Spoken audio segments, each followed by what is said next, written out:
기적 같은 대박 인생 감동 사연 라디오 극장. 이 이야기는 조건 없는 사랑과 기적의 멜로디가 얽힌 한 가족의 완전한 사랑체 구현의 수준 높고 품격 있는 아름다운 사연입니다.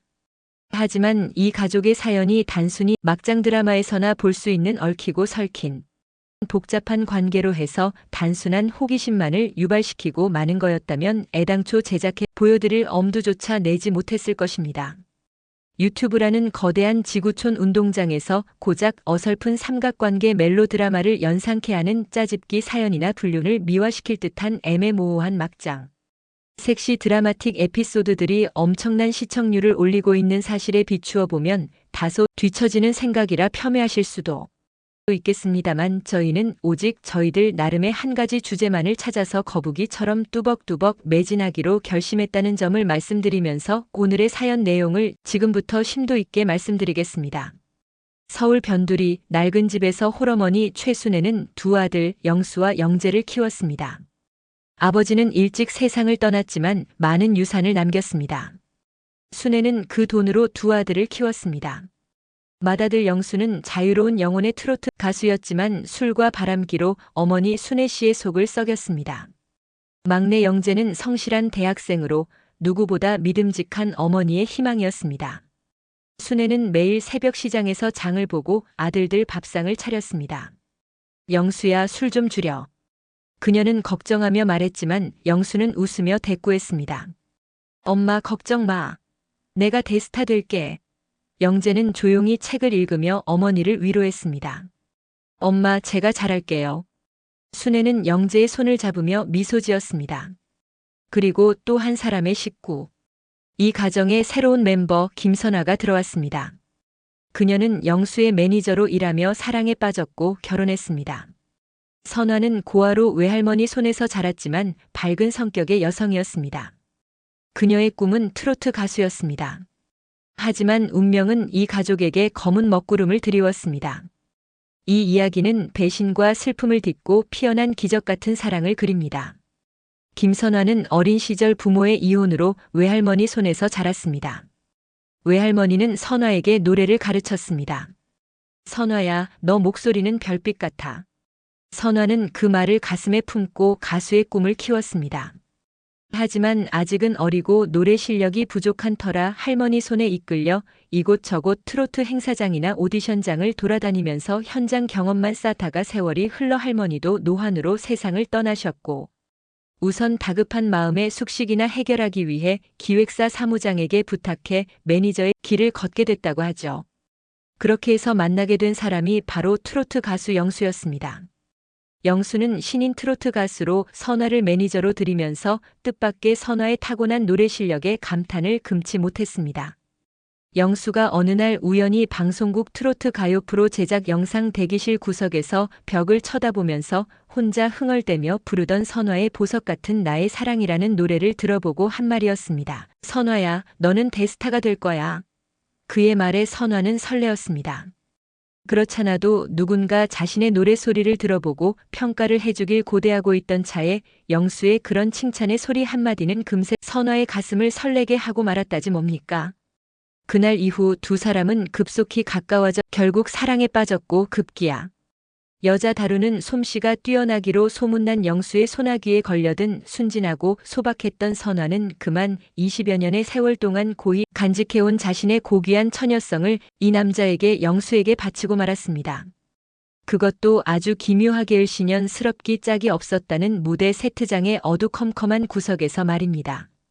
그리고 뭔가 만족한 바가 있었던지 영수는 오갈 데 없는 선화에게 당장 결혼식을 올리자고 하면서 모든 결혼식 비용은 자기가 알아서 마련할 테니 걱정하지 말라고 하면서 철없는 선화와 결국 초고속으로 결혼식을 올리게 된 거였습니다. 결혼식 날 선화는 예쁜 한복을 입고 이 세상 그 누구보다 행복한 미소를 지었습니다. 영수 오빠, 우리 행복할 거지? 하고 가슴 깊이 우러나오는 질문을 던졌습니다. 영수는 고개를 끄덕였습니다. 내가 너를 지킬게. 하지만 결혼 후 영수의 본색이 드러났습니다. 그 당시 가요계에 파다하게 펴졌었던 그의 바람둥이 본색 말입니다. 그는 술에 취해 늦게 들어왔고 또 다른 여성들과 어울렸습니다.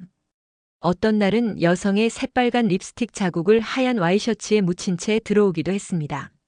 선아가 설마 하는 마음으로 남편 영수에게 그 립스틱 자국은 뭐야 하고 은근히 묻자 영수는 대답 대신 냅다 고함부터 내질렀습니다. 집에서 살림하는 기집애가 꼬치꼬치 뭘 그런 걸 물어보고 지랄이냐 하면서 대문을 쾅 닫고 나가버렸다지 뭡니까? 선화는 충격에 빠지고 말았습니다. 그날 이후에도 그 같은 일은 반복되어 나타났고 어떤 날은 아예 집에 들어오지 않는 날도 많아져 갔습니다. 마침내 선화는 이처럼 천대받는 결혼 생활을 계속 지속하느냐 아니면 과감하게 이혼 선언하고 떠나야 하나 선택의 기로에 설 수밖에 없게 됐지만 자신을 키워주신 외할머니가 세상을 떠나셨기 때문에 그야말로 생고아신세여서 갈 곳이 없어 이러지도 저러지도 못한 상황에 처하게 되고 말았습니다. 결국 그녀는 영수에게 의지하며 살아갈 수밖에 없게 됐다지 뭡니까? 안타깝게도 내가 더 잘하면 괜찮아질 거야. 괜찮아질 거야를 되새기면서 살아가고 있었는데 어느 날인가부터 선화는 목이 쉬고 기침이 멈추지 않았습니다. 병원에서 청천벽력 같은 진단을 받았습니다. 성대암입니다 하고 안타까운 표정으로 의사는 말했습니다. 치료가 어렵고 노래는 힘들 수 있습니다. 선화는 병원 복도에서 주저앉아 울었습니다. 내 꿈은 이제 끝인가? 그녀는 밤마다 일기에 적었습니다. 왜 나에게 이런 시련을 주십니까, 할머니? 하면서 눈가에 흐르는 눈물을 닦아낼 기력도 없이 일기장에 뚝뚝뚝 하염없이 떨어져 내리는 눈물 자국만 밤이 새도록 바라다 보고만 있었습니다.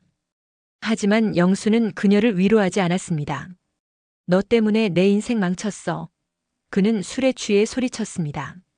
선화는 입술에서 피가 날 정도로 입술을 꼭 깨문 채 홀로 눈물을 삼켰습니다. 이것이 바로 배신이라는 건가? 이것이 영화나 드라마에서나 볼 수 있었던 남자로부터의 배신이라는 건가 하면서 밤을 새워 통곡의 나날을 보냈던 것입니다. 이런 배신의 고통과 더불어 선화의 성대암은 그녀의 삶을 송두리째 흔들었습니다. 치료는 고통스러웠고 목소리는 점점 약해졌습니다. 병원비는 영수의 주머니를 무겁게 했습니다. 그는 선화를 비난했습니다. 너 때문에 집안이 망했어. 성대암 걸린 주제에 무슨 가수야? 하면서 이혼 서류를 선화 눈앞에 내밀었습니다. 이혼하고 당장 꺼져. 선화는 충격에 말을 잃고 멍한 눈으로 남편 영수를 바라봤습니다. 영수 오빠야, 내가 아파도 날 사랑한다며 우리 결혼식 올릴 때 주례 선생님 앞에서 맹세한다고 말했었잖아. 나 선화 버리지 않는다고 했지 않아? 응? 영수 오빠야 응 하고 불어 어린애처럼. 그녀는 울며 매달렸지만 영수는 차갑게 돌아섰습니다. 선화는 결국 병든 몸으로 집을 나올 수밖에 없었습니다. 외할머니가 세상을 떠난 후여서 이제는 갈 곳마저 없었습니다. 그녀는 낡은 가방 하나를 들고 거리로 나섰습니다. 거리엔 비바람이 몰아치고 있었습니다. 어디로 가야 하나 비 내리는 거리에서 선화는 혼자 중얼거렸습니다. 바로 그때 쏟아지는 빗속을 뚫고 달려오는 한 사람 잽싸게 선화의 가방을 낚아채더니 선화를 이끌고 근처 카페로 데리고 들어갑니다. 영재야 아니 도련님 하고 선화의 입에서 명주실처럼 가느다란 숨 넘어가는 소리가 터져 나왔습니다. 남편 영수의 동생 영재가 눈물을 글썽인 채로 형수 아니 이제는 남이 돼버린 선화의 손목을 꼭 움켜쥔 채 차마 말문을 열지 못하고 마치 얼어버린 동상처럼 바라만 보고 서 있었습니다. 그렇게 얼마나 시간이 흘렀을까요? 누가 먼저랄 것도 없이 두 사람은 마치 영화처럼 아니 소설 속의 주인공처럼 와락 껴안고 통곡의 눈물을 쏟아내고 말았습니다. 그리고 또 얼마나 시간이 흘렀을까요? 두 사람은 아무 말 없이 조그만 원룸 안에 앉아 있었습니다. 이런 일련의 행동들이 어머니 순애 씨의 애정어린 배려로 인한 것이었습니다. 순애 씨는 아들 며느리가 비록 이혼을 해서 남남이 되었지만 인간적으로 도저히 그냥 이대로 보낼 수가 없다고 생각했기 때문에 막내 아들 영재로 하여금 갈 곳 없는 며느리 선화에게 치료받던 병원 가까운 곳에 원룸이라도 하나 얻어 당분간 이곳에 거처하면서 치료라도 쉽게 받을 수 있도록 해주려는 의도 때문이었다고 합니다. 그렇다고 해서 이런 생활이 선화에게 얼마나 행복감을 안겨줄 수가 있었을까요? 그녀의 사생활은 고독으로 가득했습니다. 병원 복도에서 혼자 약을 먹고 밤에는 일기에 적었습니다. 내 목소리가 사라져도 꿈은 지키고 싶어. 하고 스스로 되뇌이면서 마치 트로트 가사를 적듯이 하루하루의 일상을 빠짐없이 적고 또 적어 나갔습니다. 이 시간에는 또 언제나처럼 영재 도련님 아니 지금은 영수와 남남이 돼버렸으니 영재라고 해야 되겠군요. 아무튼 영재의 지극정성도 그런 정성이 없다 싶을 정도로 하루도 빠짐없이 안부 전화를 해오곤 했습니다. 영재로서는 대학생 신분인데다 기숙사 생활을 하고 있는 터라 여간 힘이 드는 일이 아닐 수 없는데도 불구하고 그날의 선아 씨의 병 상태를 점검하기에 여념이 없었던 거지요. 더구나 자신의 형이 매몰차게 병마와 싸우던 형수를 강제로 이혼까지 시켜 내쫓아버렸으니 어머니와 자기 두 사람이라도 어떻게 해서든지 병마에서 해방시켜줘야겠다는 죄책감에 사로잡혀 있었기 때문이겠지요. 그는 대학 기숙사에서 선아에게 매일매일 아침 저녁으로 전화했습니다. 형수님, 제가 끝까지 도와드릴게요. 걱정하지 마시고 병 치료받는 데만 온 신경을 기울이세요 하셨죠? 형수, 오늘도 병원 잘 다녀오셨지요? 비가 많이 오는데 우비는 잘 챙겨서 다녀오셨어요? 저녁은 잘 드셨어요? 하면서 잠시도 다른 엉뚱한 생각을 못하도록 하면서 용기를 북돋아 주느라 애쓰는 모습이었습니다. 그리고 오늘은 특히 어머니 순애 씨로부터 받은 용돈을 몽땅 선아 씨 계좌에 이체시켜주기까지 하면서 위로의 말까지 건네는 센스를 보여주는군요. 형수님, 병원비 걱정은 아예 붙들어 매시고 어떡하든지 나으셔서 꼭 승리하시기 바래요. 형수님의 멋진 트로트가 세상을 아름답게 수놓을 때까지 파이팅! 하면서 강한 동기부여까지 해주는 센스도 보여주었습니다. 선화는 영재의 이런 위로 전화를 받고 주체할 수 없는 눈물을 끄억끄억 쏟고 말았습니다. 그리고 이제는 도련님이라고 해야 하나 영재 씨라고 해야 하나 머릿속마저 혼란스러워지면서 갈피를 잡을 수 없는 사랑 속에 온몸 깊숙이 소름이 돋을 만큼 괴롭고 시리고 가슴 아픈 전율의 소용돌이 속으로 빠져들고 말았습니다. 바로 그 순간 아주 잠깐 기묘하고 아름다운 체험을 했습니다. 온 천지가 아름답고 화려한 꽃으로 장식된 들판에서 아담과 이브처럼 온몸에 실오라기 하나 걸치지 않은 순수하고 아름다운 선화와 영재가 마치 구름 위를 걷듯이 다정하게 손을 잡고 하늘 저편에 떠있는 무지개를 향해 걸어가는 것 같은 환상을 말입니다. 그리고 그 짧지만 아름다웠던 환상에서 깨어난 선화가 살포시 미소를 지으며 말했습니다. 도도련님 아니 영재 씨 하면서 말까지 더듬거리며 고마워를 수차례나 반복해서 말을 했다지 뭡니까?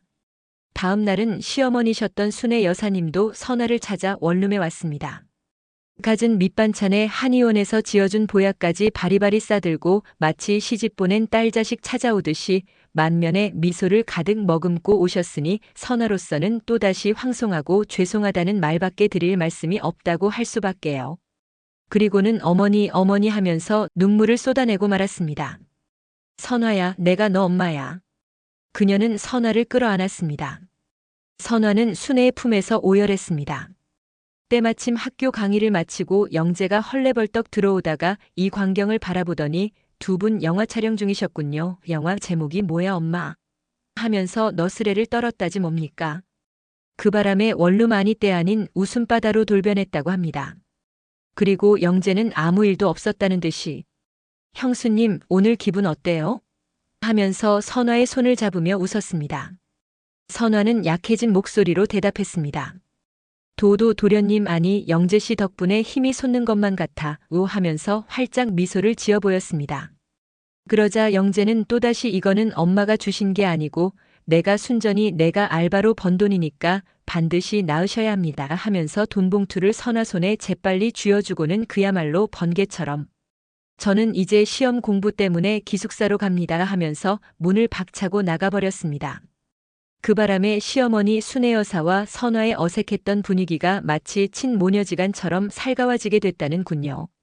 이렇듯 영재는 알바로 애써 번 돈까지 선화의 병원비에 보태줄 정도로 성심껏 뒷바라지를 해오고 있었습니다. 한 번은 선화가 좋아하는 트로트곡 보석 같은 나의 사랑을 틀어주며 말했습니다.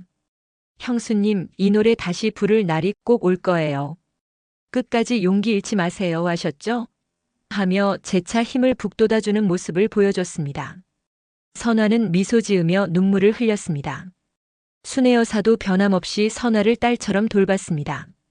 그녀는 새벽에 죽을 끓여 병원으로 가져왔습니다. 선화야, 이거 먹고 힘내 하면서 이번에는 순애 여사 자신의 노후 자금까지 꺼내 병원비를 냈습니다. 너는 우리 가족이야. 선화는 순애의 손을 잡으며 말했습니다. 어머니, 제가 너무 죄송해요. 순애는 고개를 저으며 말했습니다. 네가 건강해지는 게 내 소원이야. 순애 여사의 진심이 가득 담긴 눈빛에 선화는 또다시 감동하면서 기필코 병마와 싸워 이길 거라고 다짐을 했습니다. 그날 이후 선화는 병실에서 혼자 노래를 흥얼거려 보았습니다. 자기 스스로 목소리 테스트를 한번 해보기 위해서였습니다. 보석 같은 나의 사랑 목소리는 약했지만 그녀의 꿈은 꺼지지 않았습니다. 그녀는 일기장에 또 적었습니다. 영재와 어머니 덕분에 다시 살아야겠어. 살아서 반드시 은혜를 갚아야 해. 아니, 이 은혜 갚지 못하면 난 죽어야 돼. 하면서 또다시 힘주어 일기를 써내려갔습니다. 한편 영수는 이 시간 동안 다른 여성을 만나 새 가정을 꾸려 깨가 쏟아지는 나날을 보내고 있었습니다. 그는 선화를 완전히 잊었습니다. 그리고 선화와 살던 때보다는 더 화려하고 멋진 결혼 생활을 꿈꾸면서 나날을 보냈습니다. 하지만 그의 바람기와 술버릇은 변하지 않고 오히려 증폭되고 괴팍해지기 시작했습니다. 어느 날 술에 취해 새 아내와 다투다 그녀를 폭행했습니다. 너도 선화처럼 짜증나. 그는 소리쳤습니다. 이 사건으로 영수는 구속되었습니다. 감옥에서 그는 췌장암 진단을 받았습니다. 당연히 과음으로 인한 후유증이 그런 몹쓸 병을 유발시켰던 거지요. 왜 나한테 이런 일이? 그는 병실에서 중얼거렸습니다. 하지만 그의 곁에는 면회를 오거나 먹을 것을 지니고 찾아오는 사람은 아무도 없었습니다. 순애는 아들의 소식을 듣고 눈물을 흘렸습니다. 영수야, 왜 이렇게 됐니? 그녀는 감옥으로 면회 갔습니다. 영수는 어머니에게 말했습니다. 엄마, 내가 잘못했어. 하지만 그의 병은 빠르게 악화되었습니다. 결국 영수는 감옥에서 숨을 거두었습니다. 순애는 아들의 죽음 앞에서 오열했습니다. 선화도 이 소식을 듣고 복잡한 감정을 느꼈습니다. 한때 사랑했던 사람인데 그녀는 조용히 눈물을 닦았습니다. 그날 이후 순애 여사의 건강도 빠르게 악화되었습니다. 그녀는 기저질환으로 쓰러졌고 병원에 입원했습니다. 이번에는 선화와 영재가 순애 여사의 병수발을 들었습니다. 선화야, 영재야, 미안해. 그녀는 약한 목소리로 말했습니다. 선화와 영재는 순애의 손을 잡으며 울었습니다. 순애는 미소를 지으며 말했습니다. 너희는 서로 의지에 잘 살아야 한다 하고 오직 그 한마디 말을 남긴 채 결국 순애는 세상을 떠났습니다. 순애 여사는 결국 이 두 사람 선화와 영재의 결혼을 승낙해주고 먼 길을 떠난 셈이 되었습니다. 선화와 영재는 어머니의 장례식에서 서로를 뜨겁게 끌어안았습니다. 그리고 그 순간 선화는 가슴속에 뜨거운 불기둥이 솟아오르는 걸 느꼈습니다. 살아야 한다. 반드시 살아야 해. 이것은 하늘이 내게 주신 은혜야. 하면서 영재의 가슴에 얼굴을 묻고 하염없이 눈물을 쏟고 말았습니다. 자신보다 3살이나 어린 도련님, 아니 이제는 돌아가신 시어머니로부터 정식으로 인정을 받은 서방님이 된 영재의 가슴에 얼굴을 묻고 하염없이 눈물을 쏟고 또 쏟았습니다. 그리고 순애 여사의 영정이 안장된 묘소에 가서는 보다 더 굳건한 맹세 속에 하늘에 감사를 드리는 기도와 묵념을 드리느라 시간 가는 줄 모르고 서 있었습니다. 그리고 또다시 거듭 맹세했습니다. 이것이 사랑이다. 이것이 진정한 사랑이다. 나는 이런 사랑을 선물로 받기 위해 이 세상에 태어났나 보다. 할머니, 저 선화를 살려주세요. 이런 보석 같은 사랑 죽는 그날까지 간직하고 살 수 있게 해주세요. 하면서 울고 또 울었습니다. 그리고 서서히 고개를 들어 영재의 입술에 자신의 입술을 가져다 대려고 하지만 키가 너무 커서 영재의 입술에는 다다를 수가 없었습니다. 어린 영재는 부끄러운 듯이 고개를 서서히 수그리면서 자신의 입술을 형수님, 아니 이제는 아내가 될 선화의 입술에 살포시 대주었습니다. 그런데 세상 초보자 남편은 키스를 어떻게 할 줄도 몰라 입술만 갖다 댄 채 멍하니 서 있자 그래도 한번 결혼해본 경험 있는 선화가 잽싸게 리드를 해주려고 자신의 두 손으로 영재의 얼굴을 감싸 안고 강하게 키스를 하려고 하는 순간 어디서 난데없이 고함 소리가 들려와 버렸지 뭡니까? 도대체 거기 서서 못들 하는 거야? 신성한 남의 공동 묘지에까지 와서 말이야. 하고 어떤 나이 많은 할아버지 한 분이 소리를 치고 계셨던 겁니다. 그 바람에 멋진 키스씬을 연출하려고 했던 선아와 영재의 꿈은 잠시 무산이 된 채 어색하고 수줍은 표정을 짓던 그들에게 할아버지는 크게 시익 웃으시더니 미안해요. 내 목소리가 너무 컸었나 보구만 하면서 분위기를 깨버려서 미안한데 말이야 내가 아주 은밀하고 낭만적인 장소를 알려줄 테니 거기 가서 남은 회포를 푸세요. 저 밑에 언덕 아래 새로 지은 하얀색 모텔 보이지 저기 말이야 저기. 하는 말을 내뱉고는 순식간에 사라져버렸다지 뭡니까 글쎄. 순간 넋이 나간 듯이 두 사람은 얼굴을 마주보면서 멍하니 서서 그 할아버지가 흔적도 없이 사라져버린 하늘만 쳐다보는 꼴이 되고 말았습니다. 훗날 전해들은 얘기로는 그 순간 하늘에 계신 영재의 할아버지께서 잠시 이들에게 뭔가 계시를 주고 사라지셨다는 소문만 무성할 뿐이었습니다. 어찌됐거나 해는 지고 석양빛이 물들기 시작하는 시간이라 어차피 열차표도 예약하질 못해 그 시간에 서산에서 바로 서울까지 가는 열차표를 사기란 힘들어 차라리 그곳에서 하룻밤을 지내지 않으면 안 될 형편이어서 두 사람은 누구라 말할 것도 없이 슬금글금 언덕 아래로 내려가기 시작했습니다. 한참을 걸어 내려가자 조금 전 바로 그 할아버지가 알려주신 하얗고 새로 지은 아름다운 모텔이 눈에 들어왔습니다. 와 멋있다. 진짜 용궁같이 지어놓은 모텔이네. 하면서 영재는 마치 어린애처럼 좋아하는 표정을 지었습니다. 그리고는 어찌할 바를 모른 채 멍하니 두리번거리면서 선화의 눈치만을 살피고 있었지 뭡니까? 그래서 오죽하면 선화가 영재의 한 손을 잡아 끌어 자신의 겨드랑이 안쪽으로 잡아당기며 모텔을 턱으로 가리키며 자신을 데리고 모텔 안으로 데리고 들어가라는 신호까지 보내게 됐겠습니까? 마음속으로는 쑥맥도 이런 쑥맥이 없네 하고 웃었겠지요. 결국 아직은 연애 초보인데다 딱지까지 떼지 못한 순수하디 순수하고 말없이 착하기만 한 도련님 아니 이제는 인정받은 순결하고 깨끗한 수총각 연하 서방님을 데리고 모텔을 향해 들어가는데 성공하게 되었습니다. 그날 이후 선화의 병세는 기적적으로 호전되었습니다. 의사는 놀라며 말했습니다. 이건 기적이야. 의사 생활 40년 만에 처음 보는 기적이야.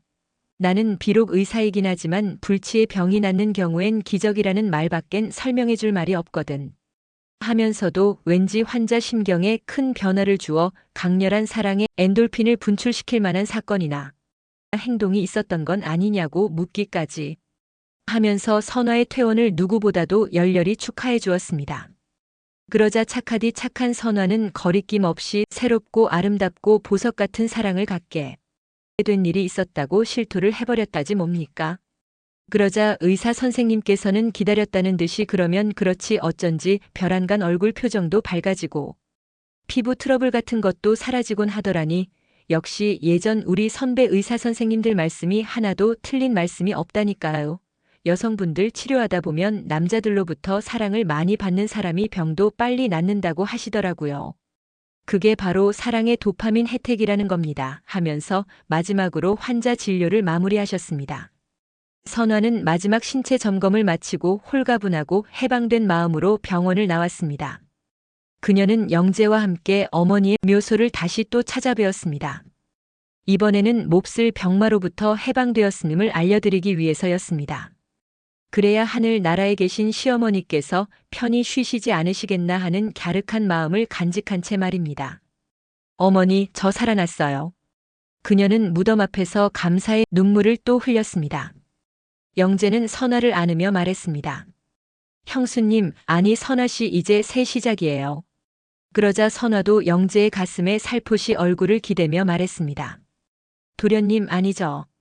영재씨 하면서 수줍은 미소를 지어 보여주었습니다. 그리고 또 누가 먼저랄 것도 없이 그날 그 첫날 밤을 같이 보냈던 모텔을 향해 또다시 기록의 발길을 돌렸습니다. 이번에는 역시 병마 탈출 기념 여행의 일환이라고나 할까 하면서 코믹하고 회개망측한 핑계까지 붙여가며 그 용궁 같은 모텔로 고고한 거였습니다. 그리고 그들은 그런 행동이 완전체 사랑 실천을 위한 숭고한 이념에 기반한 영혼과 육신의 신성한 배틀이라고까지 자화자찬하면서 그들만의 사랑을 실천해 가고 있었습니다. 특히 대학에서 행동심리학을 전공하고 있는 영재에게는 이러한 사랑 실천 행위가 다른 일반인들이 아무나 만나 말초적인 육체적 유의를 위해 아까운 정력을 낭비하고 다니는 것과는 전혀 차원이 다른 윤리와 도덕적 기반 위에 꽃핀 아름다운 유희라고까지 말했을 정도로 그들 나름의 사랑은 너무나 깊고 너무나 절실한 사랑이 아닐 수가 없었습니다. 그리고 선화는 다시 노래를 시작했습니다. 작은 무대에서 트로트를 불렀습니다. 보석 같은 내 사랑. 그녀의 목소리는 예전처럼 맑지는 않았지만 깊은 감동을 전했습니다. 관객들은 눈물을 흘리며 박수를 쳤습니다. 영재는 무대 아래에서 미소 지었습니다. 형수님, 아니 선화 씨 멋져요. 그러자 선화는 무대 위에서 영재를 보며 말했습니다. 영재 씨, 자기 덕분이야. 하고 말이죠. 선화는 지역 방송국 오디션에 다시 도전했습니다. 그녀는 자신의 이야기를 노래에 담았습니다. 아픔을 딛고 다시 일어선 나. 그녀의 새 노래는 시니어 관객들의 심금을 울렸습니다. 선화는 작은 트로트 대회에서 우승했습니다. 그녀는 상을 받으며 말했습니다. 이 상은 제 어머니와 영재 씨에게 바칩니다. 하고 말입니다. 그리고 이듬해 연이어 선화는 전국 트로트 대회에서 대상을 받았습니다. 무대 위에서 그녀는 상을 들고 눈물을 흘렸습니다. 이 상은 저를 살린 사랑에게 바칩니다. 관객석에서 영재가 박수를 치며 울었습니다. 형수님, 아니 선화 씨 정말 잘했어요. 두 사람은 무대 위에서 뜨겁게 끌어안았습니다. 시니어 팬들은 환호하며 외쳤습니다. 선화야 최고야. 선화와 영재는 서로의 눈을 바라봤습니다. 선화는 말했습니다. 영재 씨, 자기는 내 가족이야. 영원한 내 가족. 영재는 미소 지으며 대답했습니다. 선화 씨, 우리는 서로에게 힘이 됐잖아요. 그들의 사랑은 혈연을 넘어선 조건 없는 헌신이었습니다. 선화의 노래는 그들의 아픔과 희망을 담은 기적의 멜로디였습니다. 관객들은 눈물을 닦으며 박수를 보냈습니다. 선화와 영재는 서로에게 이득을 바라지 않는 피보다 진한 가족이 되었습니다. 선화의 노래는 전국의 시니어 팬들에게 희망을 전했습니다. 그녀의 목소리는 성대함을 이겨낸 기적의 증거였습니다. 영재는 선화의 곁에서 그녀를 지켰습니다. 그들의 사랑은 배신과 슬픔을 딛고 피어난 가장 아름다운 멜로디였습니다. 이 이야기는 우리에게 묻습니다. 진정한 사랑이란 무엇일까요? 혈연이 아니더라도 서로를 위해 헌신하는 마음이야말로 기적을 만듭니다. 그리고 그 사랑이 또 다른 기적을 낳을 것입니다. 긴 시간 경청해 주셔서 감사합니다. 오늘의 이 사연을 듣는 동안 여러분의 가슴 깊은 곳에 기적의 멜로디가 울려 퍼지는 걸 느끼셨다면 구독과 좋아요 눌러주시고 선화와 영재의 조건 없는 사랑에 칭찬의 댓글도 많이 달아주시길 간곡히 요청드립니다. 저희는 더욱더 감동스럽고 아름다운 이야기로 찾아뵐 것을 약속드리겠습니다. 기적 같은 대박 인생 감동 사연 라디오 극장. 오늘의 사연 내용은 한때 세상을 깜짝 놀라게 했던 어느 가수의 스캔들 내용과는 전혀 상관이 없다는 점을 확실하게 말씀드리면서 앞으로도 시니어 여러분의 정신 건강 힐링을 위해 최선을 다하겠다 말씀 거듭 약속드리겠습니다. 다음 시간에 또 뵙겠습니다. 편히 쉬세요.